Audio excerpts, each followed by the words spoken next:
അല്പത്തിൽ വിശ്വസ്തനായവനെ ദൈവം അധികത്തിന് വിചാരകനാക്കും. ദൈവത്തിൻ്റെ മാറ്റമില്ലാത്ത വചനം ശ്രദ്ധിക്കുന്ന പ്രിയപ്പെട്ടവരെ, ദൈവം യോസേഫിന് വാഗ്ദത്തങ്ങളെ നൽകി.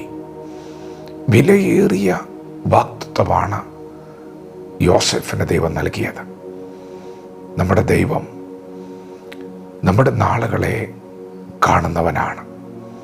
ദേശത്ത് വരുവാനിരിക്കുന്ന കഠിനമായ ക്ഷാമം കണ്ട ദൈവം ആ ക്ഷാമത്തിൽ നിന്ന് ഒരു ജനതയെ വിടുവിക്കുവാൻ ഒരു മനുഷ്യന് വാഗ്ദത്തം നൽകി. ദൈവത്തിൽ നിന്ന് ലഭിച്ച വാഗ്ദത്തം യോസഫ് മുറുകെ പിടിച്ചു. എന്നാൽ ആ വാഗ്ദത്തത്തിൻ്റെ നിവൃത്തിയിലേക്കുള്ള ചവിട്ടുപടികൾ നിന്ദയുടെയും അപമാനത്തിൻ്റെയും പരിഹാസത്തിൻ്റെയും കഷ്ടതയുടെയും വഴികളായിരുന്നു. എന്നാൽ അതിൻ്റെ നടുവിലൊന്നും പെറുപെറുക്കാതെ യോസഫ് ദൈവമായിട്ടുള്ള ബന്ധത്തെ കാത്തു സൂക്ഷിച്ചു. യോസഫ് പൊത്തിഫറിൻ്റെ വീട്ടിൽ ആയിരുന്നപ്പോൾ ദൈവം അവനെ ഏൽപ്പിച്ച ആ വീട്ടിനകത്തെ കാര്യ വിചാരകത്വത്തിൽ അവൻ വിശ്വസ്തനായിരുന്നു. പ്രിയപ്പെട്ടവരെ, ദൈവം നിങ്ങൾക്ക് നൽകിയ വാഗ്ദത്തം വലുതാണ്. എന്നാൽ ഇപ്പോൾ നിങ്ങളായിരിക്കുന്ന സർക്കിൾ ചെറുതാണ്.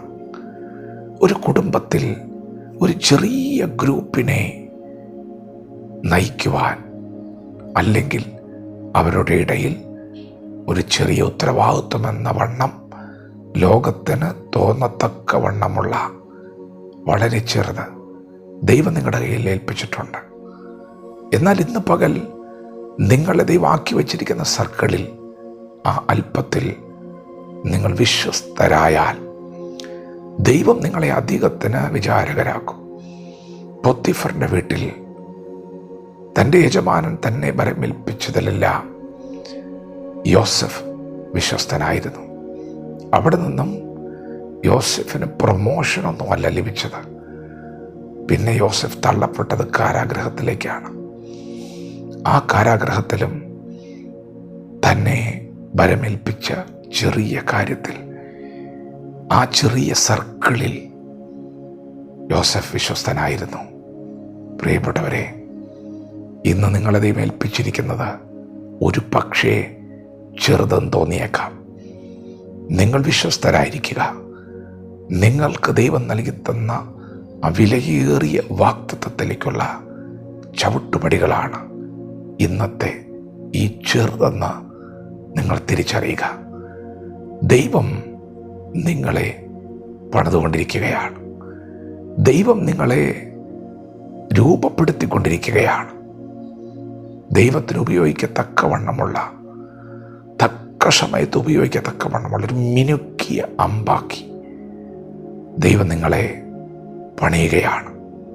പ്രിയപ്പെട്ടവരെ, അതുകൊണ്ട് ഇന്ന് പകൽക്കാലം വാഗ്ദത്തം വലുതാണെന്ന് ചിന്തിച്ച് ഇന്ന് പകൽ നിങ്ങളെ ഏൽപ്പിച്ചിരിക്കുന്ന ചെറുതിനെ ചെറുതാക്കരുതേ. അതിൻ്റെ മഹത്വം നിങ്ങൾ അറിയണം. ഇന്ന് ദൈവം ഏൽപ്പിച്ചിരിക്കുന്ന ഈ ചെറുതിൽ വിശ്വസ്തരായാൽ ദൈവം നിങ്ങളെ അധികത്തിന് വിചാരകനാക്കും. വചനത്തോട് പ്രതികരിക്കാം. ദൈവം നമ്മെ ഓരോരുത്തരും ഈ പകൽ അനുഗ്രഹിക്കുമാറാകട്ടെ. ആമേൻ.